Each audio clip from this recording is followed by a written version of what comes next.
Vamos a ver una muy breve explicación de lo que es la articulación entre ley divina, ley natural y ley positiva en Tomás de Aquino, ya que la prueba sobre este aspecto de la materia va a ser una prueba breve, ¿no?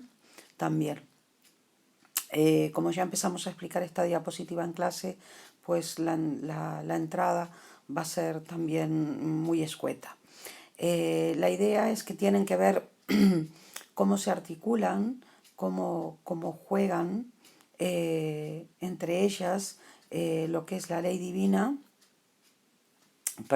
la ley natural y la ley positiva. Si se fijan, nosotros lo que tenemos aquí es una serie de flechas que nos van vinculando la ley divina, que es la ley con la que Dios crea el mundo, el plan de Dios, cómo esta ley se va a quedar como impresa, va a estar participada, ¿no? Aquí lo tenéis. Este concepto ya lo entendemos perfectamente desde Platón en el universo, en la naturaleza, a través de lo que llamamos la ley natural, y cómo la ley positiva, que es la ley que los humanos hacemos, ponemos, de ahí viene lo de positum, positiva, tiene que ajustarse a la ley natural para ser ley y no degeneración de la ley. Entonces, si se fijan, tenemos que explicar en primer lugar lo que es la ley eterna o divina, luego lo que es la ley natural, y obviamente en otra diapositiva, no cabe en esta diapositiva, se va a explicar lo que es la ley positiva. La ley eterna o divina, como ya les mencioné en clase, es la ley mediante la cual Dios somete al universo a un orden. No hay caos en el universo, sino que hay un orden, hay un plan, y este plan realmente es lo que constituye la ley eterna o divina. Nosotros lo podemos ver a través de las leyes físicas y mecanicistas, cuyo cumplimiento es, como vosotros ya bien sabéis, necesario. En el caso de los seres conscientes y libres, esta ley eterna o divina va a quedar, digamos, reflejada, participada. Ya sabéis que cómo se articula, ¿no? Ya lo vimos aquí, en esto de aquí, a través de lo que es la ley moral, ya lo vamos a ver ahora, cuando veamos la ley natural. La ley divina positiva va a surgir de la interpretación, fijaros, la ley divina positiva, o sea que la vamos a tener clara a nivel oral o a nivel escrito, puesta claramente, va a surgir de la interpretación que va a ser la Iglesia de las Escrituras. Por lo tanto, va a haber un criterio exterior de corrección a lo que sería lo que nosotros entendemos por ley, y va a ser necesaria para encaminar al ser humano hacia el fin sobrenatural, que acordaros que va a ser uno de los fines de la Iglesia, y por lo cual mencionamos en su momento, el fin de la Iglesia va a ser superior al fin del Estado, que es un fin meramente natural, que es lo que tenemos aquí, la virtud individual y ciudadana. La ley natural es la parte de la ley eterna, lo tenemos aquí, la parte de la ley eterna, que se refiere en ese sentido a la conducta humana. Fijaros, lo tenemos aquí, ¿vale? Tenemos aquí.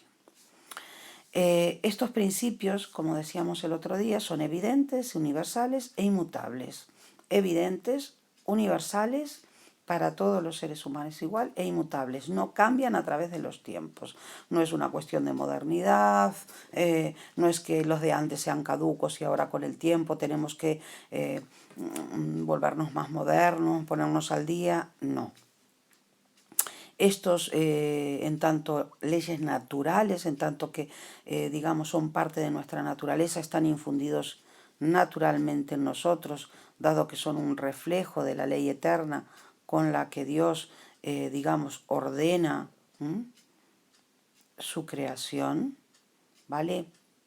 Nosotros, acordaros, somos hijos de Dios, somos creados por Él, etc. Y fijaros, en tanto que nosotros somos seres racionales, ¿no? Se descubren gracias a nuestra naturaleza racional. Y si os fijáis, son estos tres, básicamente. En cuanto a sustancias, como hablábamos el otro día, nosotros tenemos lo que llamamos hoy el instinto de supervivencia, ¿no? Tenemos un principio de conservación de nuestra propia existencia que viene a traducirse en un respeto a la vida. También en cuanto a animales, fijaros, tenemos un principio de procreación, debemos de procrear, es un, digamos, como un mandato natural que procreemos y que creemos, que cuidemos, perdonad, que cuidemos a la progenie. Y además, en cuanto que somos seres racionales, ¿veis? Todo esto lo somos por naturaleza, estas tres cosas, ¿vale? Sustancias, animales y seres racionales, tenemos una tendencia a conocer la verdad y a vivir en sociedad. Por lo tanto, son cosas naturales al ser humano el exigir lo que es la verdad y la justicia. Les decía antes que en la siguiente diapositiva vamos a ver cómo encaja todo esto, cómo se articula todo esto con lo que es la ley positiva, que, fijaros, está constituida por lo que son las normas establecidas, puestas, aquí lo tenéis, positum, socialmente por el ser humano. Cualquier código, el código penal, el código civil, el código de circulación que tienen que estudiar para sacar el carnet del reglamento de régimen interno del instituto. Lo que hace la ley positiva es concretizar las normas generales de la ley natural, o eso debería de hacer si quiere ser ley, y no de generación de la ley. Nunca, si quiere ser ley y no de generación de la ley, nunca debe ir en contra de la ley natural. Esto es lo que tenemos, por ejemplo, yo que sé, es lo que tenemos más cerca de nosotros, con lo que dicen los católicos respecto al aborto, o respecto a la eutanasia. Ellos dicen que una ley que permite el aborto, que permita la eutanasia, es una ley que no es ley, sino de generación de la ley, porque va contra natura. Contra natura significa ir contra la voluntad de Dios. Dios nos ha creado de tal manera que no nos puede permitir, precisamente por eso que veíamos antes, por ese principio universal, evidente e inmutable, de que no se puede ir contra la vida, no se puede ir contra la progenie, porque, entre otras cosas, nuestra vida no es nuestra vida es de Dios. Ir en contra de la vida nuestra o ir en contra de una futura vida, ellos consideran que ya es vida, ¿no? Una futura vida de nuestra progenie significaría ir en contra de la ley eterna a través de ir en contra de la ley natural, ¿no? Ellos entienden que la ley positiva persigue la justicia y el bien común a través de la persecución de la convivencia humana, yendo a través de la ley natural hacia lo que es el cumplimiento de la ley eterna. Como un breve repaso, tienen aquí este pequeño esquema donde pueden observar claramente que nosotros, los seres humanos, en tanto criaturas racionales, esto es claramente Aristóteles, ¿no? Acuérdense que Tomás es un aristotélico y que utiliza las categorías aristotélicas para explicar su fe, ¿no? Dentro de lo que se puede, obviamente. El ser humano, como les decía, en cuanto criatura racional, debe basar su conducta moral en la interpretación y en la aplicación racional de la ley natural. Ustedes saben que la ley natural no es más que la impresión, la participación en la ley eterna, ¿vale? En la ley eterna. Solo de esa manera va a conseguir el perfeccionamiento. De esta manera ya volvemos a tener ahí un referente aristotélico, unos conceptos aristotélicos para poder explicar lo que Tomás quiere defender. Esta ley divina, acuérdense, está participada. Aquí lo único que estoy haciendo es copiarle un trozo con el que empecé. Esto es el trozo con el que empecé a explicar el tema, ¿no? Y se los vuelvo a colocar aquí para que lo entiendan mejor. Solo puede conseguir el perfeccionamiento, ¿vale? Si, aquí lo tienen, cumple con la ley divina o eterna, y eso lo va a hacer ajustándose a la ley natural. Entonces vamos a tener tres tendencias naturales de las que ya hablamos, que es, aquí lo tienen, ya lo hablamos antes, conservación de la vida en tanto sustancia, procreación y cuidado de la progenie, claro, ¿no? En tanto animales y conocer la verdad y vivir en sociedad en tanto que somos seres racionales. Por lo tanto, fíjense, la ética aristotélica, perdón, la ética tomista, disculpen, está basada filosóficamente en Aristóteles, de ahí me venía la confusión, estaba pensando en lo siguiente que le iba a decir, que va a tener un complemento teológico cristiano, ¿no? Está claro. Por lo tanto, vamos a tener un fin natural más un fin sobrenatural. De esta diapositiva solo quiero hacerle 2 o 3 referencias mínimas, porque realmente lo que hay es un poco una repetición con alguna ampliación muy pequeña, donde lo que hay es otra forma de presentarse. Lo hago muchas veces en los apuntes, le presento de diferentes maneras, lo mismo para que escojan lo que mejor se venga a adaptar a sus propios métodos de estudio, ¿no? Lo que nosotros vamos a tener aquí es la señalización de lo que es la ética tomista, que ya saben que es una ética aristotélica con un complemento del cristianismo. Realmente la ética tomista es una ética eudemonista, ustedes ya saben lo que esto significa, es una ética que considera que el bien último del ser humano es la felicidad. Lo que pasa que como se entienden, perdón por el ruido, pero necesito tener el móvil con ruido, ¿no? Es una ética eudemonista porque consideran que el fin último de la felicidad, el bien último, perdón, del ser humano es la felicidad, pero la felicidad, como vamos a ver ahora, no puede ser conseguida en esta vida, no puede ser conseguido naturalmente por el ser humano, sino que va a ser conseguido en algo que está más allá de esta vida, en algo trascendente que va a ser en la unión con Dios. Por eso es teleológico trascendente. Y va a ser una ética que va a estar orientada por la ley positiva, pero a su vez va a orientar a la ley positiva, ¿vale? Todos los bienes y todas las cosas van a estar orientadas hacia Dios, porque Dios es el bien supremo, el bien superior. La felicidad de Aristóteles va a ser una felicidad imperfecta para Tomás, y no puede serlo de otra manera. La única forma de conseguir una felicidad perfecta para Tomás es en la unión con nuestro Creador, con el principio de todas las cosas, que es Dios. La felicidad que va a proponer Tomás, aquí lo tenéis, va a ser una felicidad perfecta, que va a ser la de la beatitud o de la felicidad, el fin de la felicidad sobrenatural, ¿no? El conocimiento y la unión con Dios. Este tipo de felicidad solo se va a conseguir con el complemento de las virtudes teologales.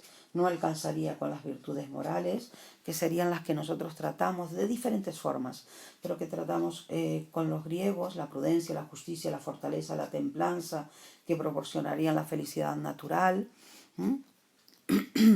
sino que necesitamos las virtudes teologales, entre las cuales la fundamental va a ser la fe, pero también la esperanza en el futuro y la caridad como básica para tratar con todos nuestros hermanos en Dios, ¿no? En Cristo, que es el Padre de todos nosotros.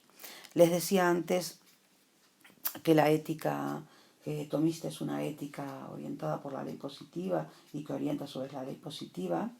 Las disposiciones de esta ética concretan la ley natural, porque la ley natural en principio es una ley, digamos, un poco difusa, sobre la que si nosotros no reflexionamos de una manera correcta, digamos, nos puede llevar a error. Lo que sí tenemos que tener claro, de la misma manera que lo tuvimos, no puede ser de otra forma, ¿no? Cuando vimos el problema Ferrazón, es que no puede haber contraposición entre la ley natural y la ley positiva. La ley positiva siempre tiene que ajustarse a la ley natural, igual que la razón tenía que ajustarse a lo que decía la fe, y si se equivocaba la razón, perdón, si había una contraposición, quien se equivocaba era la razón, y si hay una, digamos, una contradicción, ¿no? O se contraponen ley natural y ley positiva, que se equivoca es la positiva, ¿vale? De ahí precisamente lo que se va a sacar como conclusión es que para que las leyes positivas, por ejemplo, la ley del aborto, por ejemplo, si existe, la ley del matrimonio entre personas del mismo sexo, nosotros podamos valorar desde el punto de vista de un católico, ¿no?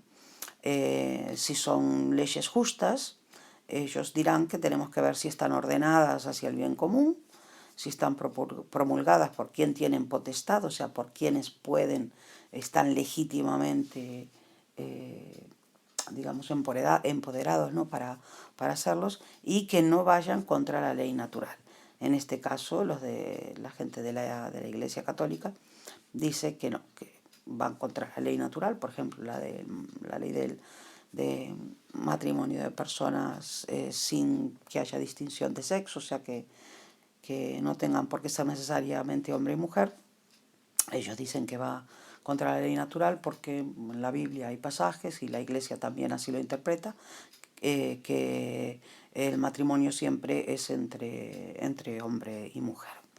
Además de esto, tenemos como algo interesante, que ya lo hablamos con anterioridad, la ley positiva divina, que no es solo, como dijimos antes, aquella ley que surge de la interpretación de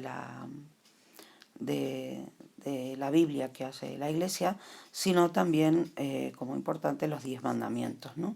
Es aquella ley que sirve para completar tanto la ley natural y concretarla, ¿no?, como las leyes positivas. Tenemos los 10 mandamientos que ustedes ya conocen, y sirve para que ningún tipo de delito quede impune en el caso de que la ley positiva no lo condene, y que incluso vienen a servir para regular los actos interiores, ya que puede suceder que nadie conozca esto porque no llegue a suceder nada fuera exteriormente, ¿no? Ya que, como tenéis aquí, ya os decía antes, las leyes positivas solo regulan los actos exteriores, ¿no? Ya para finalizar, les voy a hacer un pequeño... Les voy a ofrecer una pequeña explicación, perdón, sobre lo que es la política de Tomás de Aquino. La idea fundamentalmente es que entiendan que él tiene que abordar, como ya les mencioné, el tema de las relaciones Iglesia-Estado. Nosotros hasta ahora no habíamos visto esto. En Agustín no lo vimos porque no nos lo pedía el programa, pero todo lo que vimos en griega en ningún momento lo tratamos, no porque no lo tratáramos porque no lo pidiera el programa, sino porque no había sido tratado por los autores. Ahora sí que lo debemos tratar porque es fundamental para ellos, ¿no? La idea, fijaros, surge precisamente de toda esta articulación de la que hemos hablado, de ley divina, ley natural y ley positiva, porque realmente es el Estado quien hace esta ley positiva, y ellos dicen que esta ley positiva tiene que sujetarse a lo que es la ley divina, atravesando, ¿no?, lo que es la ley natural. Entonces, la teoría política de Tomás de Aquino no solo incluye lo que es, digamos, las relaciones políticas del Estado, ¿no?, cómo debe configurarse un Estado, etcétera, sino que incluye, y como un núcleo muy, muy importante, lo que son las relaciones entre la Iglesia y el Estado. Porque para Tomás de Aquino, como ustedes pueden ver aquí, el Estado tiene que supeditarse a la Iglesia, está por debajo de la Iglesia. Y la explicación que él les da es que el fin de la Iglesia es un fin sobrenatural. Esto ya lo vimos en la ética. Ahora lo único que hay que hacer es extenderlo a la política, y está entendido, no hay muchas más vueltas, ¿no?, que darle al asunto. El fin de la Iglesia es sobrenatural, y entonces, como es sobrenatural, ya sabéis que en ese sentido es supra, no es solo sobre, es supra, es superior, y por lo tanto es superior al del Estado,